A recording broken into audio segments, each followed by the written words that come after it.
de l'AES.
Monsieur le cadre, merci de regagner vos places, s'il vous plaît.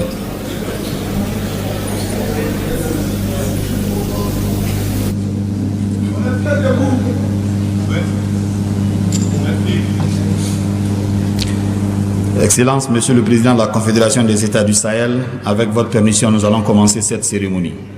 Merci. Excellence, le général d'armée Assimi Goïta, président de la transition, chef de l'État de la République du Mali, président de la Confédération des États du Sahel, Excellence, le capitaine Ibrahim Traoré, président du Faso, chef de l'État, Excellence, le général d'armée Abdraman Tchani, président de la République du Niger, Monsieur le Premier ministre, chef du gouvernement du Mali, honorable président du Conseil national de transition du Mali, Monsieur le président des institutions de la République, Mesdames et Messieurs les ministres, Mesdames et Messieurs les membres du Conseil national de transition, Mesdames et Messieurs les ambassadeurs accrédités au Mali, Mesdames et Messieurs les délégations officielles du Burkina Faso et du Niger, respectables autorités coutumières et religieuses, Mesdames et Messieurs les invités spéciaux, personnalités civiles et militaires, dignes peuples de l'AES, vous qui nous suivez à travers le RTM, la RTB et la RTN, bonjour. Nous vous saluons également dans les différentes langues parlées au Burkina Faso, au Mali et au Niger, tout en vous souhaitant la bienvenue à l'ouverture de cette deuxième session du Collège des chefs d'État de la Confédération des États du Sahel. Je m'appelle Fousseini Tounkara, chargé de mission à la cellule de communication de la présidence de la République du Mali. Monsieur le Président de la Confédération AES, Mesdames et Messieurs, estimés peuple du Sahel, une fois de plus, les sceptiques se sont trompés. Ceux qui doutaient ont été contredits. L'AES vit. Elle est debout, forte et résiliente, malgré les péripéties.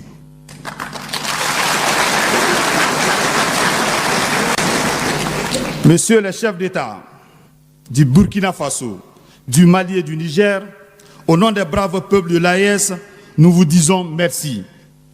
Merci pour votre constance. Merci d'avoir été sur la même longueur d'onde sans fléchir. Et croyez-nous, cette attitude, cette posture adoptée par vous donne du courage et de l'espoir au digne peuple de l'AES.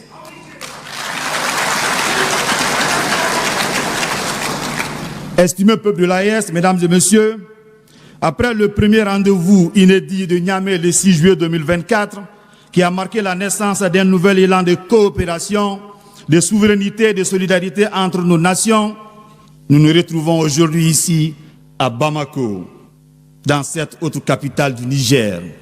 Oui, dans cette autre capitale du Burkina Faso, pour poursuivre la dynamique, approfondir les engagements et tracer ensemble les voies complémentaires d'un avenir stable et prospère aux grandes dames des peuples fiers de l'AES.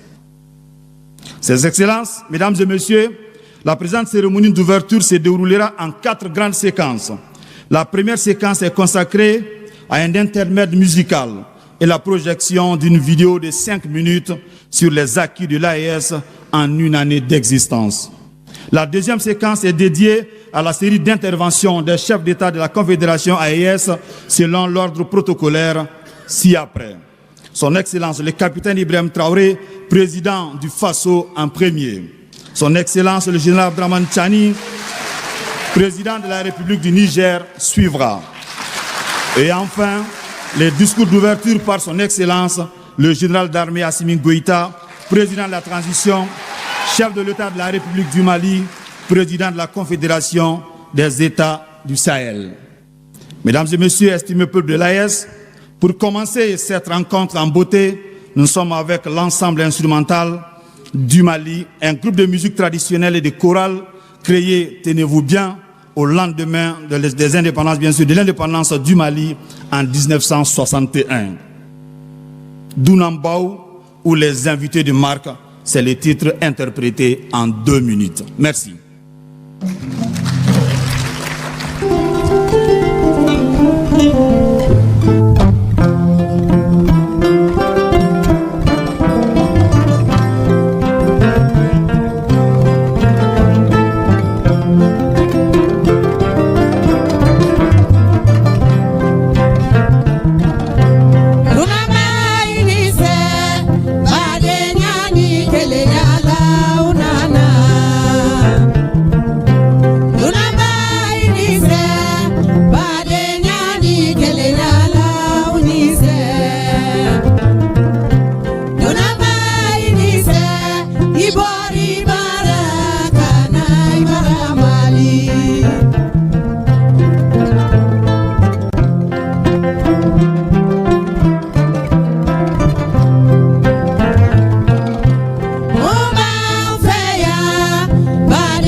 Merci à l'ensemble instrumental du Mali.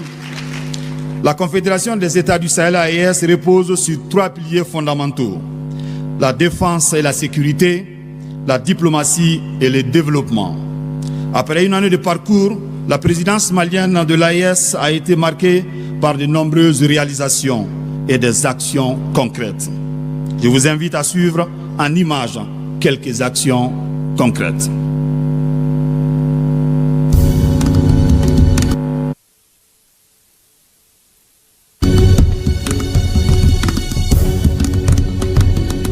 Présidence malienne de la Confédération des États du Sahel.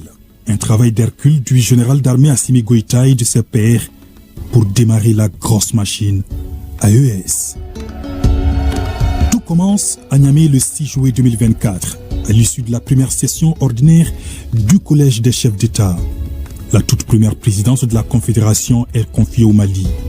Pas de temps à perdre face aux multiples défis, place aux actions concrètes. Je sais qu'avec mes frères, les présidents Tchani et Traoré, nous ne dirons bientôt plus les populations respectives de nos pays, mais plutôt nos populations AES. Nous avons le même sang qui coule dans nos veines.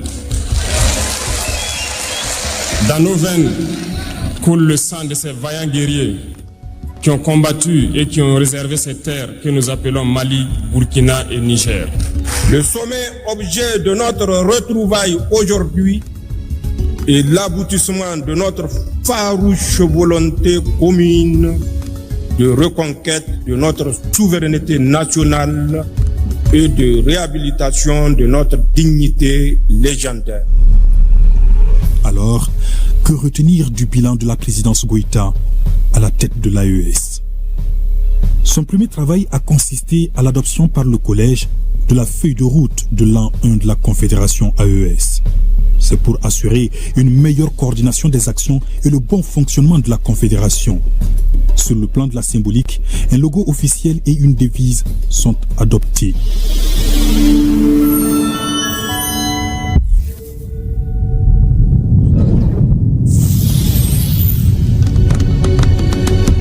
L'AES aura ensuite son drapeau, puis son hymne, Sahel Benkan.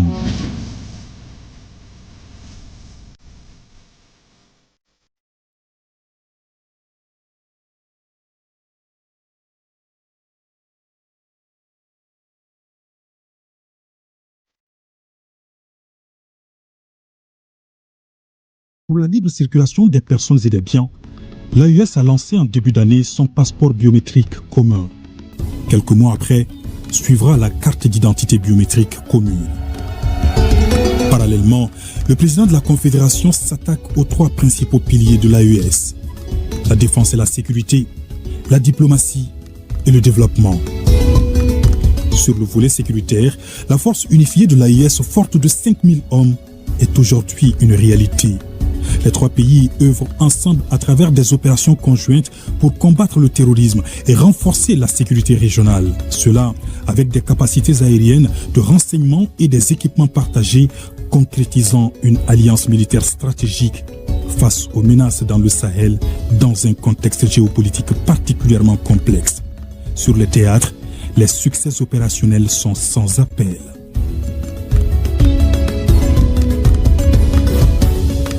Il y a eu beaucoup d'opérations, notamment les opérations IRCO 1 et 2. Beaucoup de bases terroristes ont été détruites et les réseaux de poseurs de mines démantelés et beaucoup de chefs terroristes ont été envoyés au repos éternel.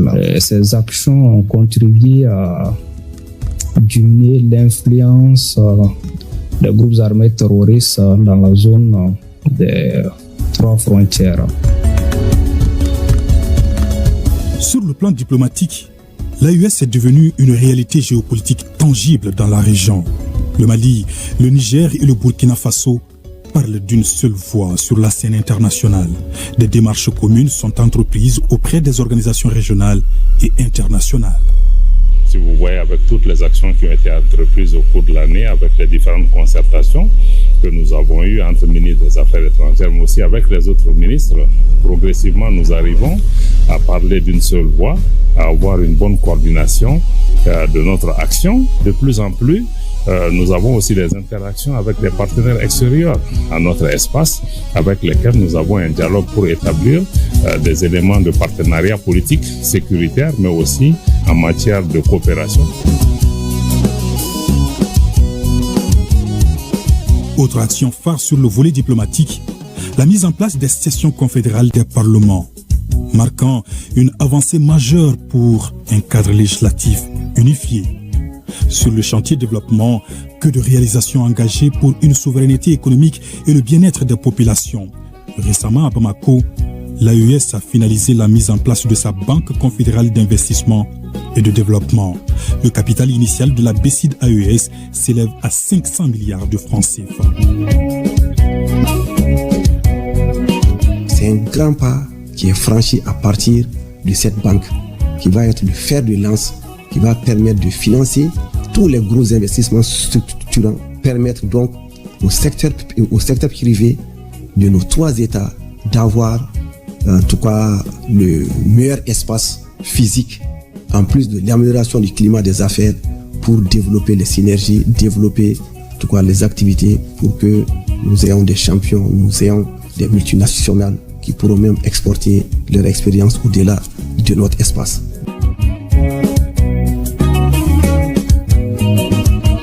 Le développement passe aussi par certains projets structurants. L'on note des avancées majeures dans la mise en place de projets d'une compagnie aérienne, de chemins de fer, d'infrastructures routières, d'énergie, d'agriculture. La liste est longue. L'autorité de développement intégré des États du Liptako-Gourma, ALG, est transformée en agence d'exécution des projets et programmes de l'AES.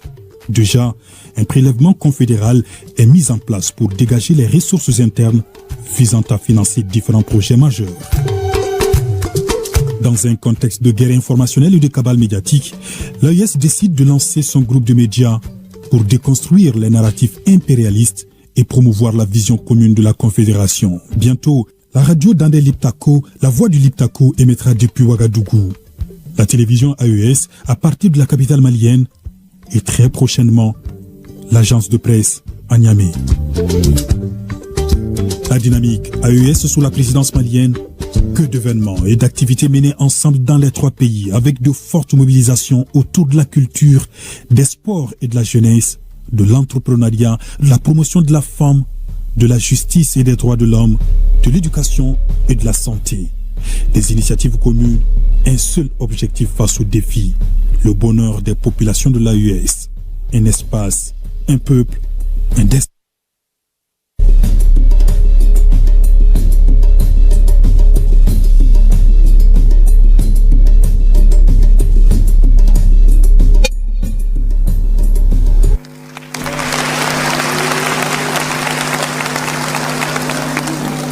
Merci à la cellule de communication de la présidence et au SIGMAN pour cette réalisation soutenue.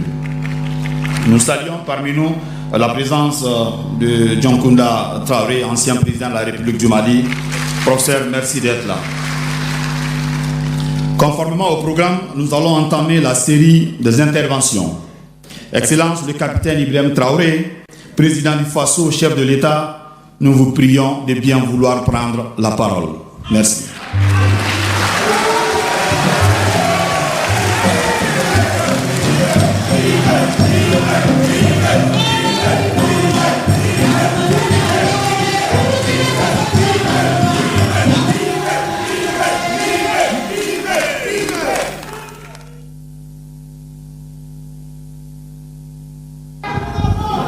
Allez. Merci beaucoup à tous. Et bonjour, chers frères et sœurs. Bonjour, chers parents. D'entame donc le propos, je souhaiterais donc m'excuser auprès de la population sahélienne qui nous a attendus hier. Et Dieu a voulu que ce soit aujourd'hui que nous soyons là. Nous nous rendons grâce pour tous les bienfaits et ce jour si merveilleux qu'on se retrouve ici à Bamako pour la 2e session du Collège des chefs d'État de la Confédération AES. Je voudrais aussi rendre un hommage appuyé à nos vaillantes forces combattantes qui mènent un travail colossal sur le terrain et qui permettent qu'aujourd'hui nous pouvons nous retrouver ici pour communier au nom de nos populations. Je vais m'excuser encore une fois de plus auprès de ceux que mes mots pourraient vexer, parce que je n'irai pas par le dos de la cuillère. Nous allons nous attaquer encore aux mots qui miment l'Afrique.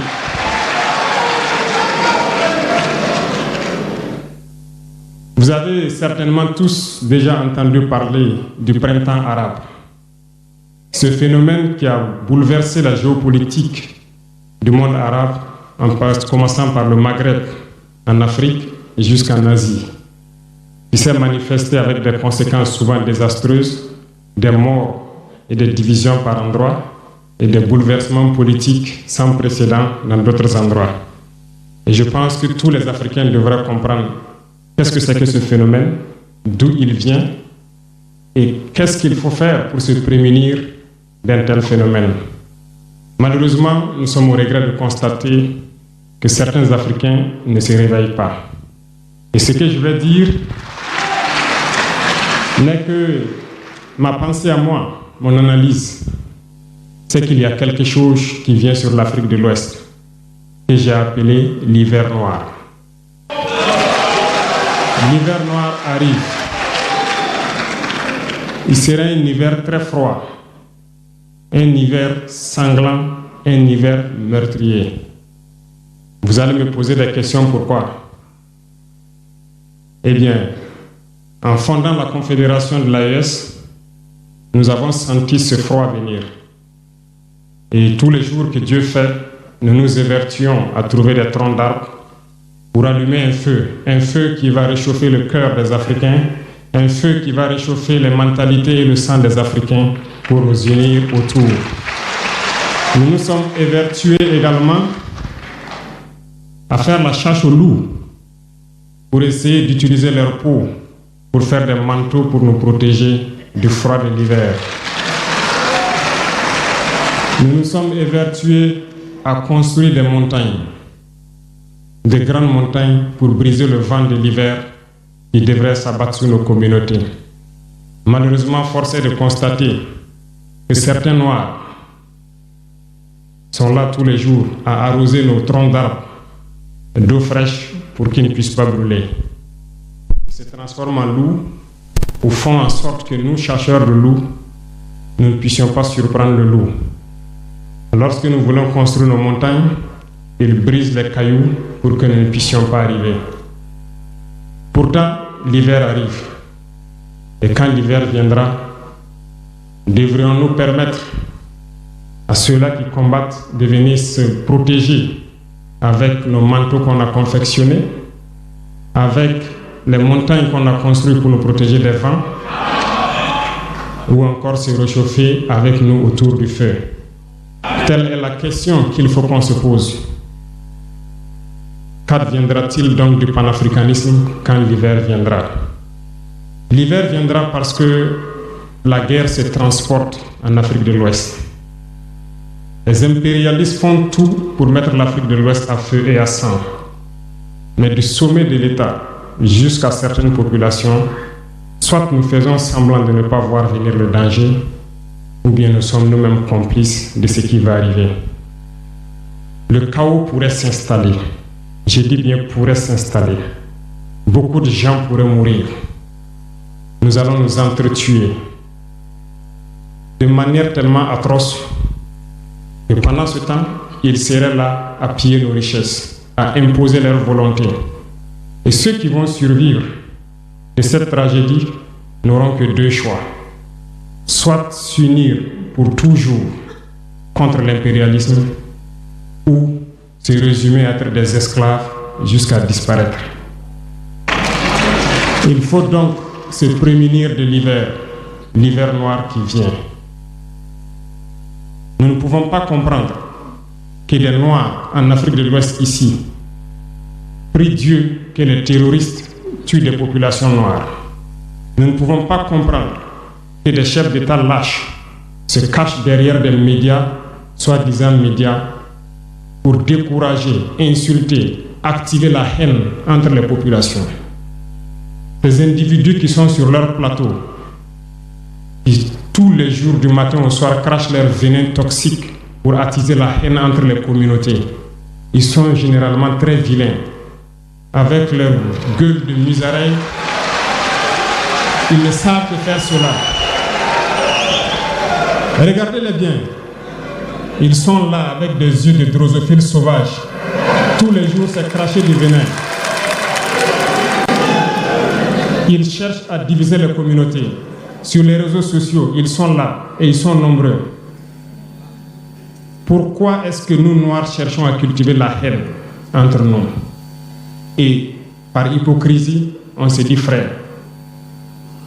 Il faut que nous puissions nous dire la vérité de manière très crue, quitte à ce que ça vexe, on va s'excuser, mais il faut que nous nous réveillons. Pourquoi est-ce que le noir est comme ça? Pourquoi est-ce que nous ne pouvons pas voir le danger venir, nous unir et nous prémunir? Pourquoi est-ce qu'il faut que par nos comportements, nous allions affronter ces dangers qui risquent de nous décimer? Mais d'autres ont fermé les oreilles. Ils font semblant de ne pas entendre la politique de l'Autriche. Des peuples se complaisent dans la colonisation. Ils aiment cette domination. À peine s'ils n'appellent pas les impérialistes, venez nous coloniser. Nous aimons être vos esclaves. Nous nous posons souvent des questions lorsqu'on voit les réactions. Ces pseudo-intellectuels décérébrés qui sont là à longueur de journée à entamer des débats en toute indignité, en toute malhonnêteté, comme s'ils ne voient pas la réalité des exemples qui se présentent à nous. Il y a plein d'exemples. Lorsque la démocratie fait certaines choses contraires aux règles même qu'elle s'est fixées, ils ferment les yeux là-dessus. Mais ils sont prompts à nous appeler juntes ou putschistes. Mais soyez sûrs d'une chose, nous sommes unis et nous resterons unis. Et nous devons ouvrir les yeux. L'AES va évoluer.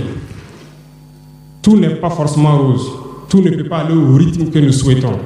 Mais nous avançons sereinement et nous allons arriver à notre objectif.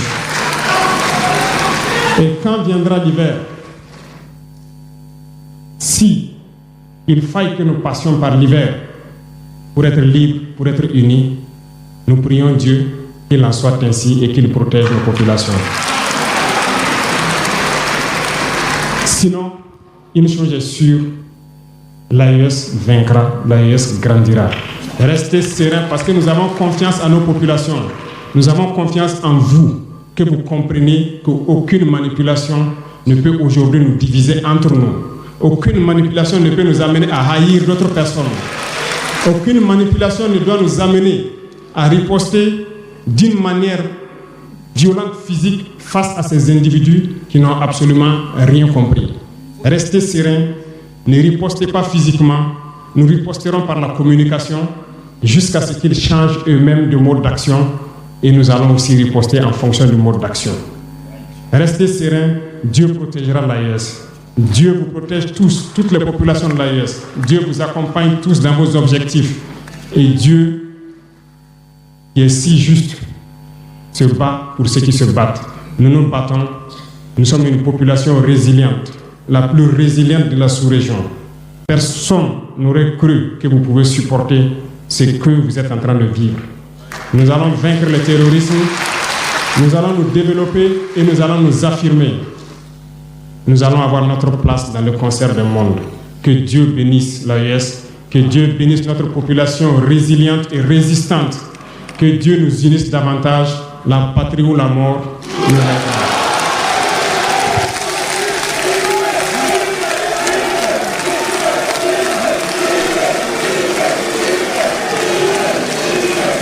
Merci.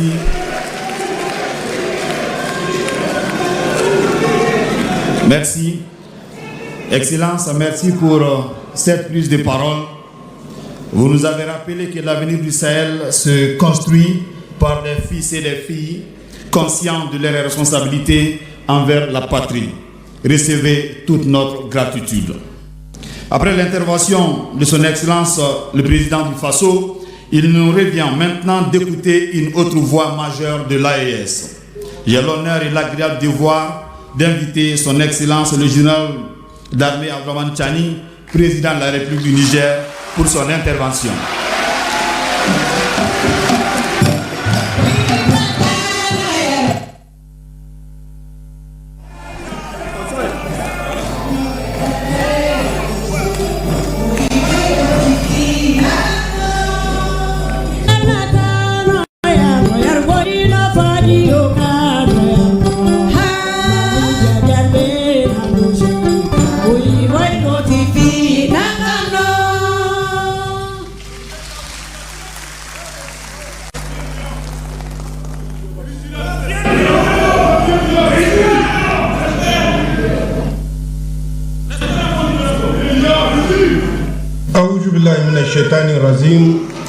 Bismillahirrahmanirrahim. Excellence, Capitaine Ibrahim Traoré, Président du Faso, chef de l'État, chers frères. Excellence, Général d'armée Assimi Goïta, Président de la Transition, chef d'État de la République du Mali, Président de la Confédération des États du Sahel, chers frères. Monsieur le Premier ministre du Mali,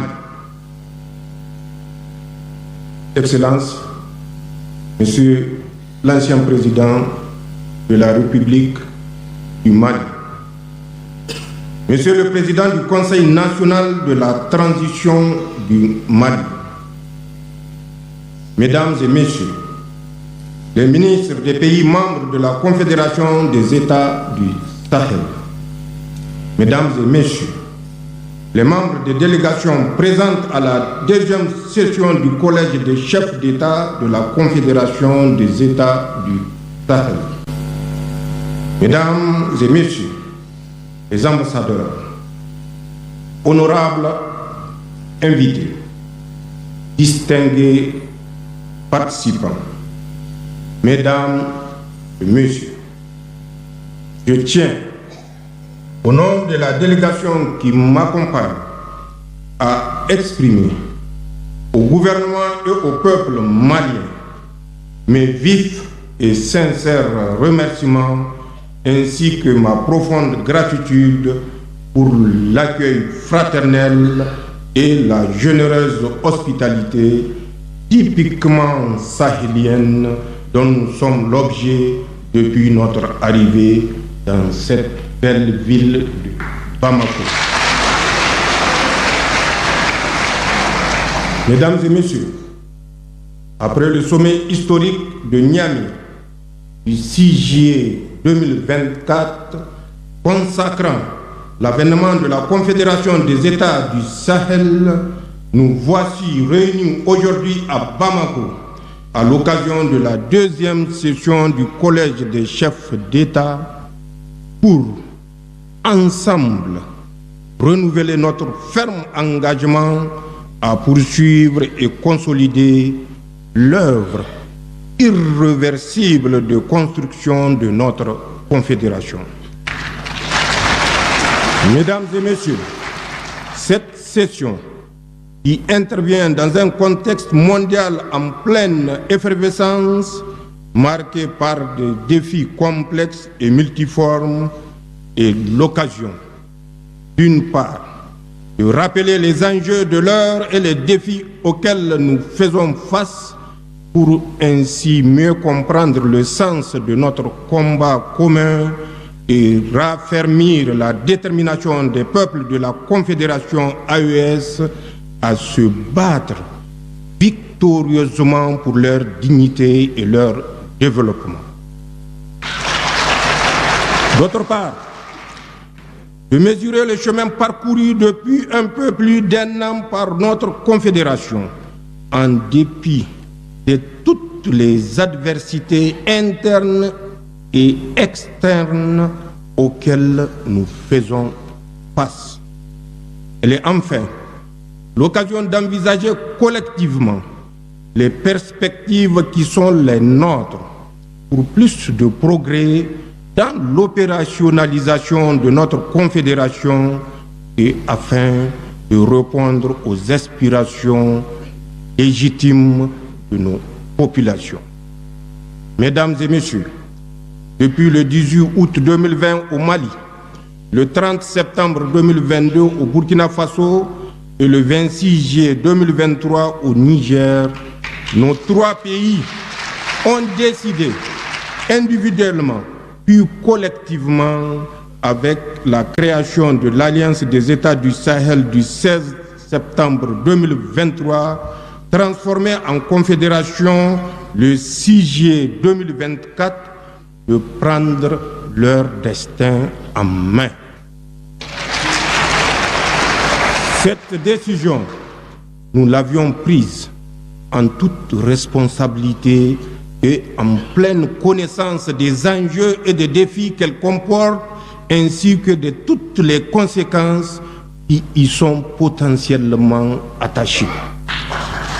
Il s'agit donc d'un choix souverain, assumé dans l'intérêt supérieur de nos pays pour l'histoire et pour l'avenir. En effet, après plus d'une décennie de massacres de nos innocentes populations, dans l'indifférence totale des uns et la complicité active des autres, nous ne pouvions continuer à tolérer la permanence du système de prédation inefficace et corrompu mis en place dans nos pays. D'autant plus qu'aucune perspective de sortie de crise n'était en vue. Pire, des indices concordants accréditaient la thèse que le système en place n'avait pas la solution à notre problème sécuritaire. Il était plutôt une importante partie problème. Mesdames et messieurs, face à cette situation, nous avons clairement compris les enjeux qui menacent jusqu'à la survie même de nos peuples. En premier lieu, cette situation a été créée pour favoriser l'exploitation de nos ressources et entraver les aspirations légitimes de nos peuples à une vie meilleure, au progrès et au développement. En effet, c'est l'exploitation néocolonialiste de nos ressources qui explique en grande partie la situation de pauvreté de nos populations. Nous ne pouvions plus accepter de laisser nos pays dominés par ceux qui veulent nous maintenir dans la pauvreté, tout en faisant semblant de nous aider et exiger de nous gratitude et reconnaissance. En second lieu, cette situation a créé un état d'esprit et une mentalité d'assister et de complexer chez beaucoup de dirigeants et élites africaines.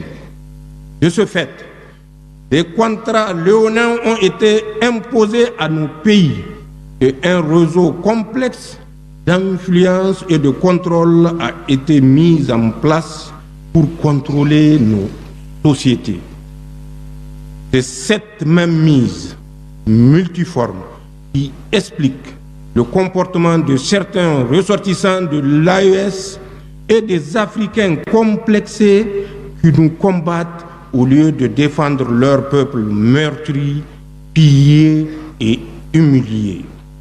C'est cette même mise qui explique tous ces contrats inégaux qui leur permettent de piller nos pays. C'est cette même mise qui explique que des dirigeants africains soient convoqués dans une multitude de réunions inutiles, coûteuses et inefficaces. Mesdames et messieurs, ce que nous avons fait, tous et ensemble, dans nos pays respectifs et collectivement au sein de notre confédération, c'est simplement en toute responsabilité et souveraineté de mettre fin à ce système et d'assurer désormais des intérêts supérieurs de nos peuples. Nous avons ainsi mis fin à la présence dans nos pays de toutes les forces d'occupation et de prédation pour assumer notre sécurité par et pour nous-mêmes.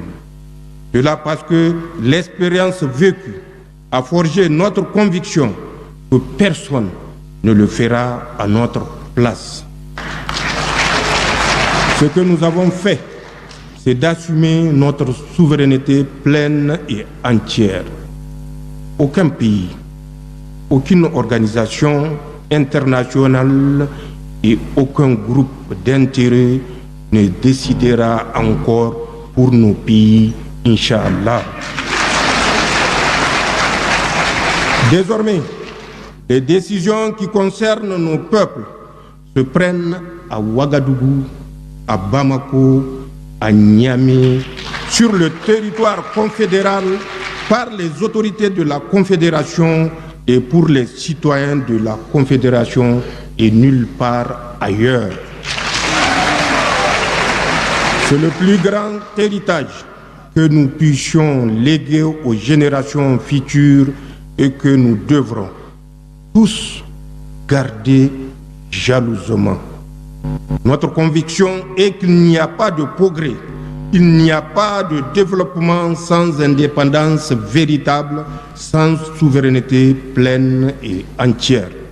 Il n'y a pas de précédent historique d'un pays sous domination qui a réussi à se développer.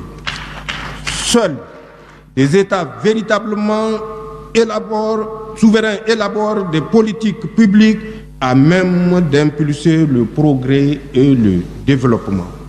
Ce que nous avons fait, c'est de mettre un terme à tous les contrats léonins et engagements biaisés qui ne font que dans le sens des intérêts de nos États et de nos populations.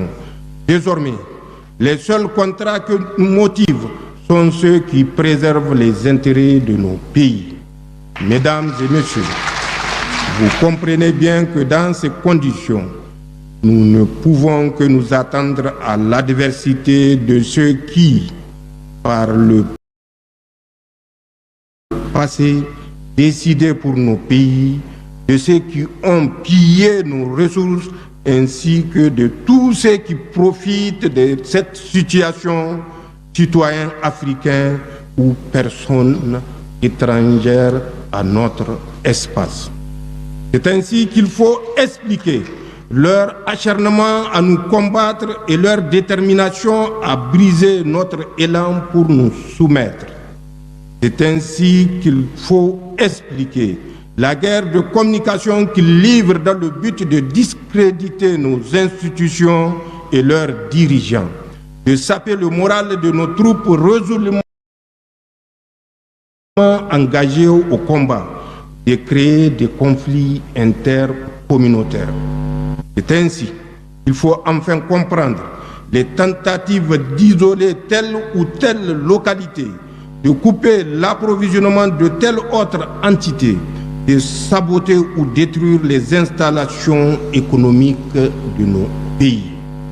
En somme, tout est mis en œuvre par ces puissances impérialistes, notamment la France, assistée de ces supplétifs locaux pour susciter le chaos et justifier une intervention extérieure ou un mécontentement populaire.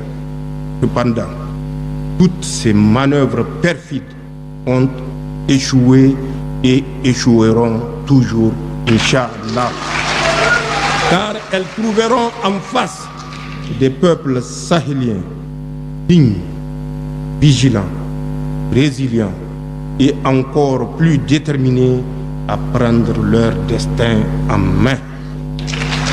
Mesdames et messieurs, comme vous pouvez le constater, la Confédération AES a intégré toutes ces données en même temps qu'elle a tiré toutes les leçons de notre histoire ancienne et récente. Et d'ailleurs, la raison pour laquelle nous avons créé cette confédération qui suscite tous les espoirs et qui nous donne entière satisfaction pour avoir réalisé des progrès tangibles. En effet, en 17 mois d'existence, la Confédération AES a réalisé des progrès indéniables au niveau de ces 3 piliers fondamentaux. Il s'agit d'abord de la force unifiée de la Confédération sous le commandement d'un état-major intégré relativement au pilier de défense. J'aimerais à ce niveau rendre un vibrant hommage à toutes nos forces de défense et de sécurité du Burkina Faso, du Mali et du Niger, tout en ayant une pensée pieuse pour tous nos martyrs civils et militaires, en souhaitant prompt rétablissement à nos blessés.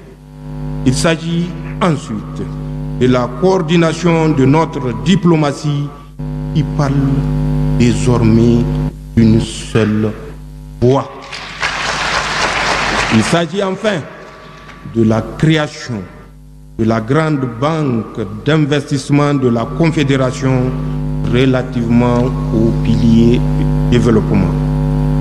C'est certainement le lieu d'adresser mes vifs remerciements et mes chaleureuses félicitations à mon frère et ami le général d'armée Assimi Goïta, président de la transition, chef d'État de la République du Mali et président de la Confédération, pour la mise en œuvre réussie de la feuille de route de l'an 1 de notre Confédération, comme l'attestent si bien les résultats tangibles consignés dans l'excellent rapport soumis à notre observation. Les peuples dignes et résilients du Sahel lui seront reconnaissants pour son leadership, son engagement sans faille et le brio avec lequel il a porté haut les idéaux de la Confédération durant ce mandat, en dépit du contexte d'adversité sans précédent que j'ai évoqué plus haut. Mesdames et messieurs, la souveraineté à laquelle aspirent les peuples de l'AES est loin d'être un slogan. C'est un sacerdoce, un engagement quotidien qui se traduit par des actes concrets au niveau de tous les pans de la vie nationale. Elle répond à une vision stratégique clairement exprimée à travers le processus de refondation en cours dans l'ensemble de la Confédération. Le combat que mène l'AES est un combat pour la renaissance africaine.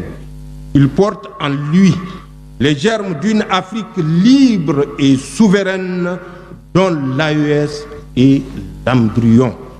Par ailleurs, il faut se rendre à l'évidence que l'AES constitue un rempart, une digue contre l'expansion du terrorisme sur le continent. Au lieu de prendre en compte cette évidence absolue, certains pays voisins de l'AES s'obstinent naïvement à servir de base arrière aux opérations de déstabilisation orchestrées par des puissances étrangères. Il est temps que ces États se ravissent et prennent conscience que leur statut réside plutôt dans l'unité africaine, dans une franche coopération sécuritaire sous-régionale et régionale, et non dans la satisfaction d'intérêts étrangers au détriment de ceux de leur propre peuple.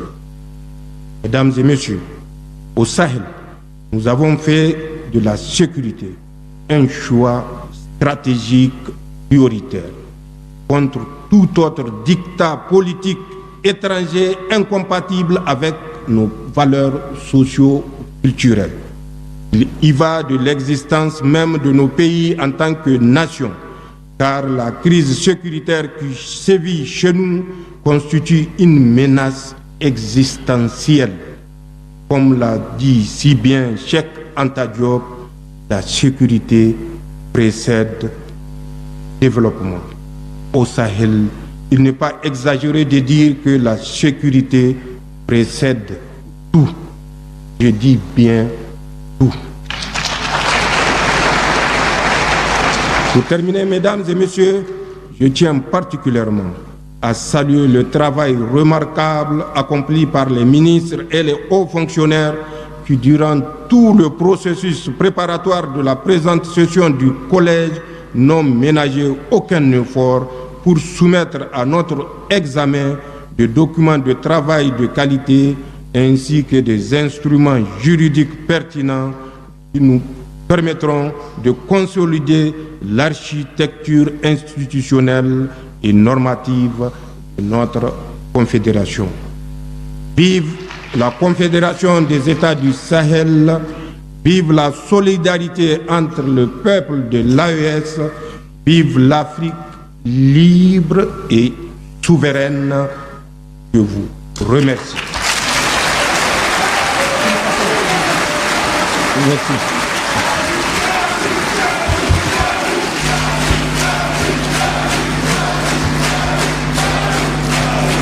Merci. Nos remerciements également au président Tchani. Excellence, à travers votre intervention, nous avons compris que l'heure n'est plus à l'attente, mais plutôt à l'engagement collectif pour un Sahel maître de son destin. Merci infiniment. À présent, nous allons observer une pause musicale. Pour nous rafraîchir la mémoire, nous allons retrouver l'ensemble instrumental du Mali qui va nous interpréter le titre AES en 2 minutes.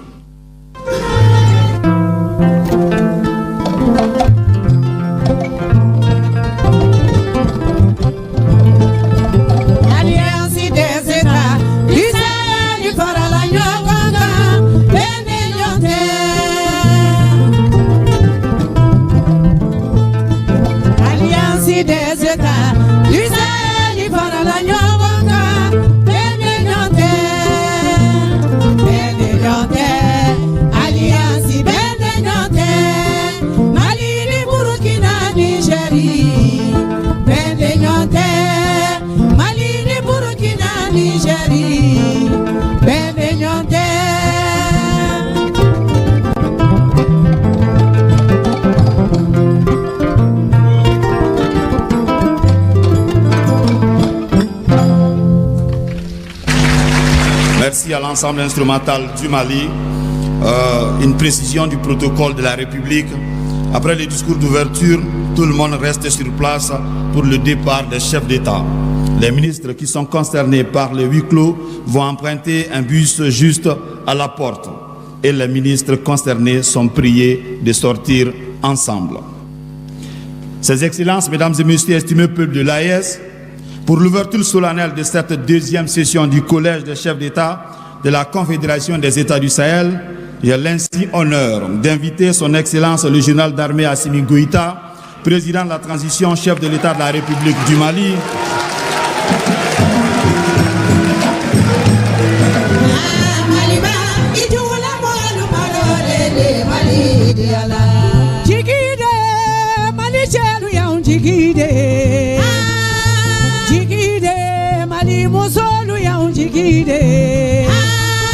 Obe Mali de fe, wala fadu obe Mali de fe. Mali diala. Obe Mali de fe, wala fadu obe Mali de fe. Mali diala.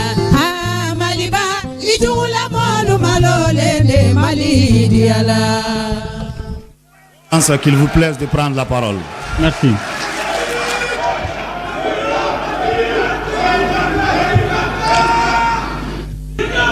Excellence, Monsieur le Président du Faso, chef de l'État.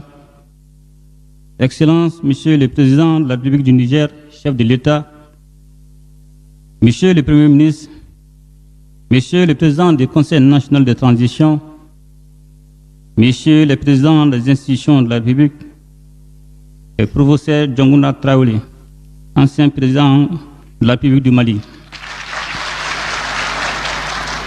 Mesdames et Messieurs les ministres, Mesdames et Messieurs les ambassadeurs, distingués invités, Mesdames et Messieurs,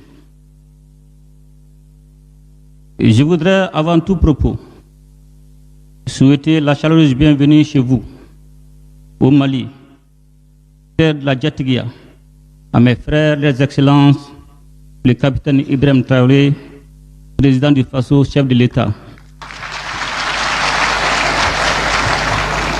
le général d'armée Abdourahmane Tchani, président de la République du Niger, chef de l'État, ainsi qu'à tous les membres de vos délégations respectives. Au Bismillah.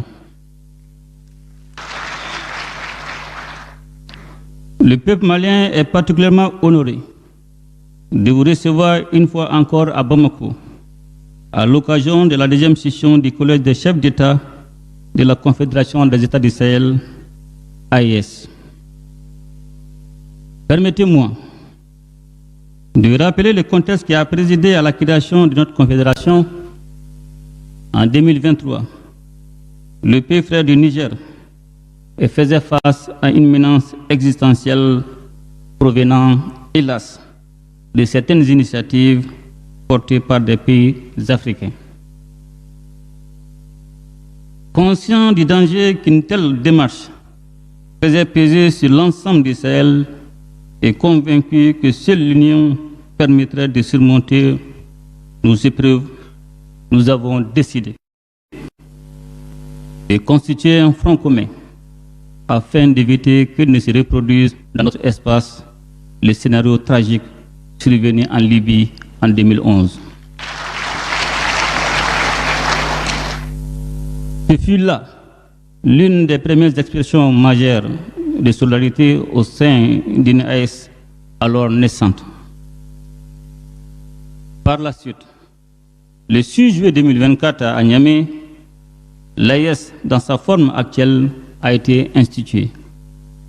Elle est née d'une prise de conscience partagée, celle de la nécessité d'une réponse commune face aux menaces sécuritaires, politiques et économiques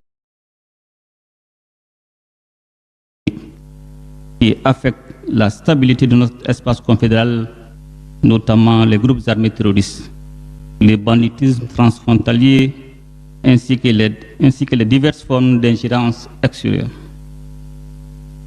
Depuis lors, la Confédération AES a su poser les fondations d'une coopération renforcée et intégrée entre ses États membres. Durant cette première année d'existence, au cours de laquelle j'ai eu l'insigne honneur d'assurer la présidence inaugurale, notre Confédération a affirmé sa détermination à prendre en main son destin avec pour boussole l'intérêt exclusif et le bien-être de nos populations.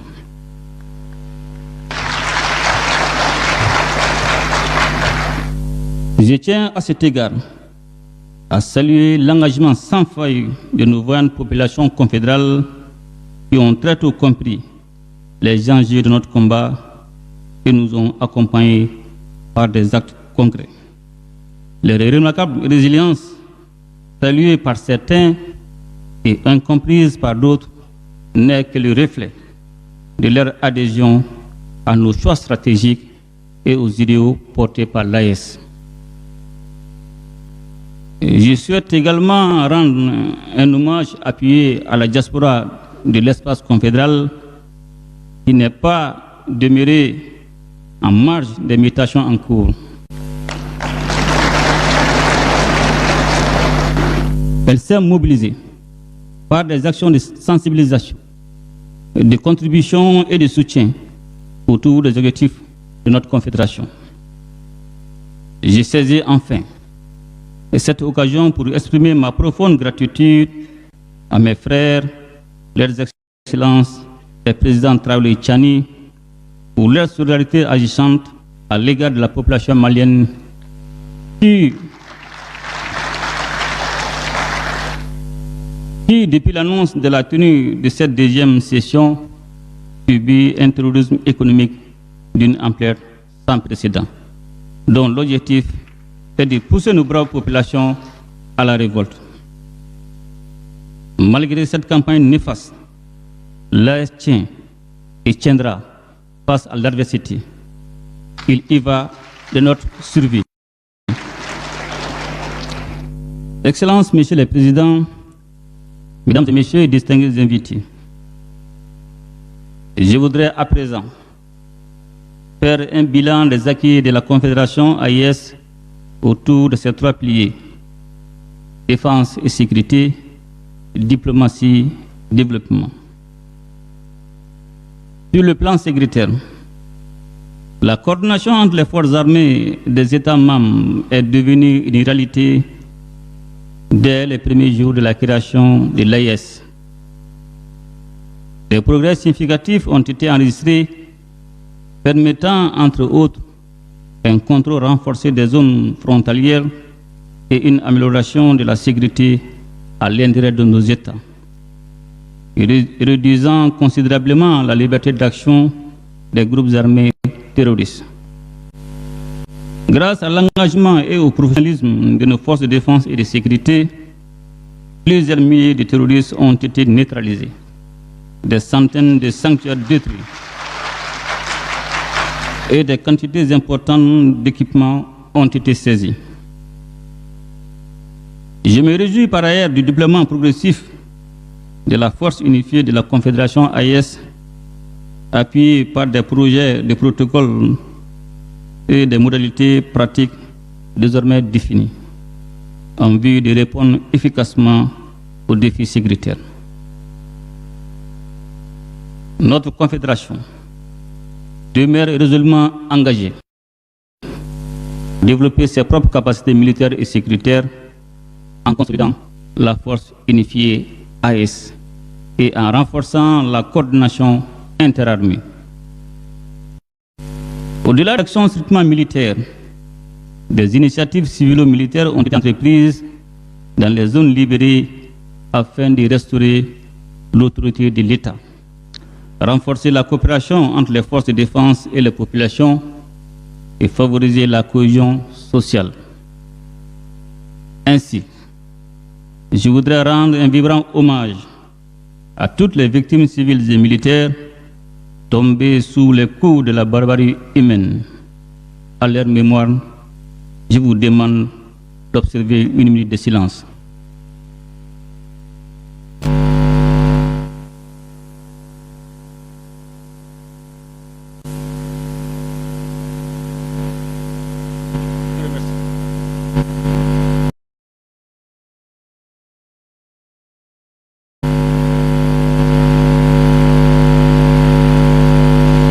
Excellences, Messieurs les Présidents, Mesdames et Messieurs et distingués invités,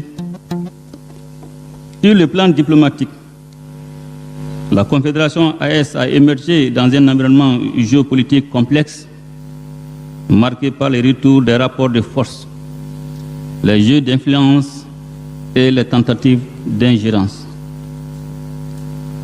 Cette réalité nous a conduits à adopter une posture proactive, adaptée et pleinement assumée.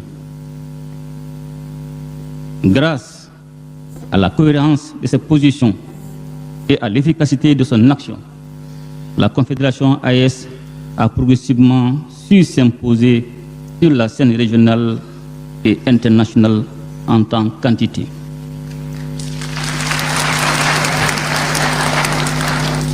Plusieurs États et organisations internationales comprennent désormais que l'AIS constitue un interlocuteur incontournable dans le Sahel. Sous la présidence malienne, les mécanismes de concertation diplomatique institués par les chefs d'État ont permis l'expression de positions communes sur divers sujets d'intérêt partagé, notamment au sein des organisations et instances internationales. La diversification de nos partenariats, y compris avec les puissances émergentes et les organisations internationales, contribuera à renforcer davantage le positionnement géopolitique de l'espace AIS. Je remercie à cet égard les partenaires sincères et fiables qui ont compris l'essence de notre combat et ont fait le choix responsable de nous accompagner. Excellences, Messieurs les Présidents, Mesdames et Messieurs, distingués invités, sur le plan du développement, notre espace, trop souvent qualifié de pauvre et sous-développé, dispose en réalité d'immenses potentialités agricoles, minières, industrielles, ainsi que d'une démographie favorable.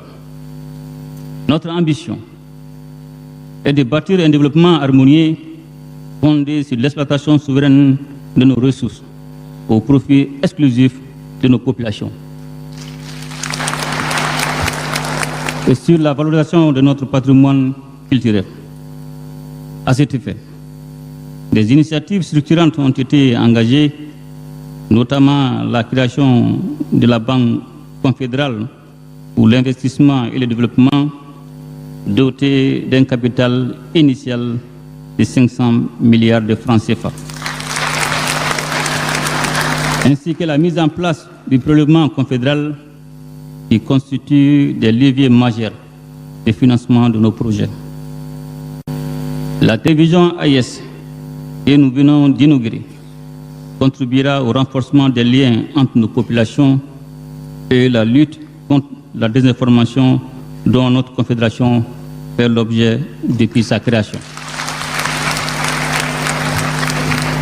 Excellences, Messieurs les Présidents, Mesdames et Messieurs, distingués invités, dans le même esprit, une centrale d'achat des produits de première nécessité est en cours de création afin de mieux prendre en charge les besoins fondamentaux de nos populations.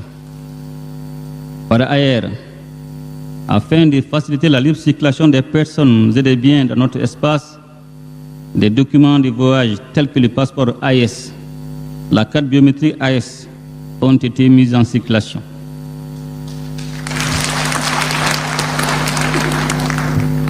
L'avenir de notre confédération en matière de développement économique et social est porteur d'espérance, car nous avons su définir et mettre en œuvre des politiques visant à garantir la souveraineté sur nos ressources et sur nos choix économiques. Comme perspective, la poursuite des chantiers et d'importants projets d'infrastructure pour le désenclavement interne et externe de la Confédération AES sont en cours de réalisation, à savoir une compagnie aérienne, une autoroute et un chemin de fer reliant Bamako, Niamey, Ouagadougou.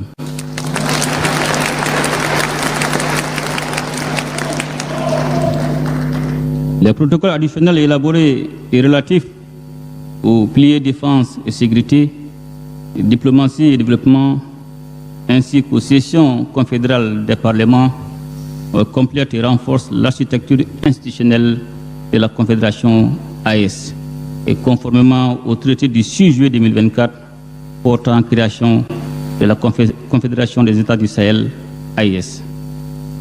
Excellences, Messieurs les Présidents, Mesdames et Messieurs, distingués invités, je voudrais enfin réitérer mes sincères remerciements à mes frères, leurs Excellences, le capitaine Ibrahim Traoré, président du FASO,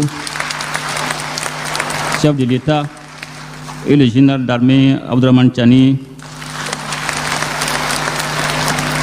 président de la République du Niger, chef de l'État, pour la confiance placée à ma personne, en me confiant la présidence inaugurale de la Confédération AES, ainsi que pour leur soutien constant dans l'accomplissement de cette noble mission.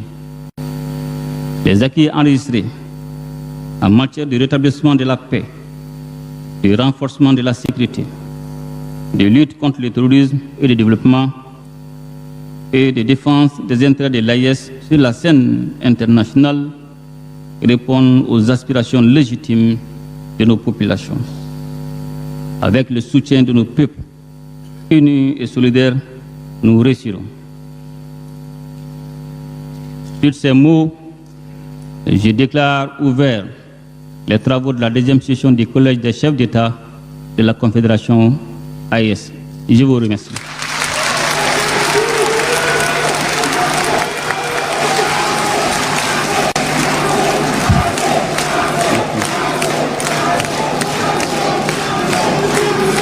Merci.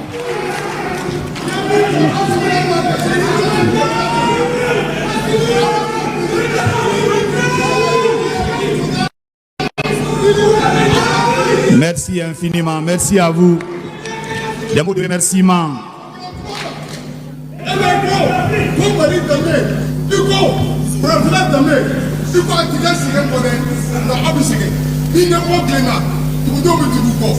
Le pouvoir, c'est la capacité à changer de toutes les événements.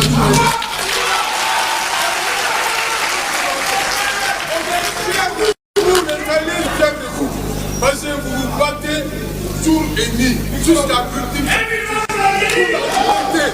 Vous vous battez pour la dignité de nos ancêtres et de la future génération. C'est osé du tout.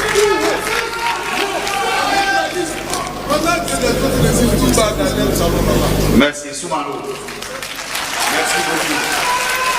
Des mots de remerciement adressés à ses homologues du Burkina Faso et du Niger, les saluts particuliers aux partenaires sincères de la Confédération AES, le rappel du bien fondé de la création de l'AES, le renouvellement avec fermeté de son engagement en faveur d'un Sahel uni, souverain et prospère, la mise en évidence des prouesses engagées au cours de sa présidence à la tête de la Confédération, la minute de silence en hommage à ceux qui sont bien sûr arrivés au sacrifice ultime pour la patrie. Ce sont ces quelques points que nous retenons du discours d'ouverture de cette deuxième session. Excellence, Monsieur le Président en transition, chef de l'État de la République du Mali, président de la Confédération AES, nous vous demandons très respectueusement de lever la séance. La séance est levée. Merci de suivre les directives du protocole pour le retrait.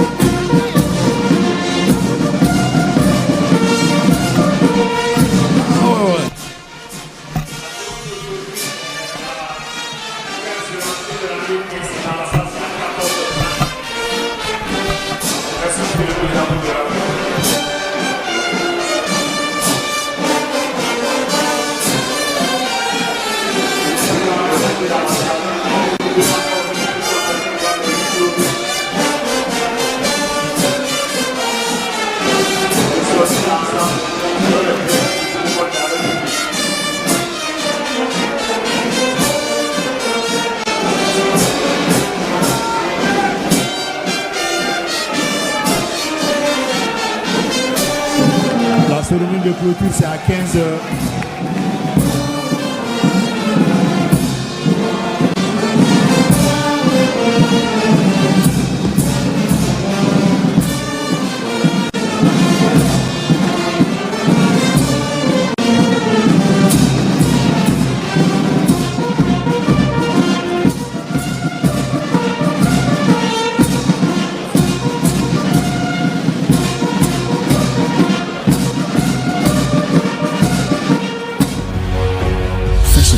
Une autre facette de l'information au Burkina Faso.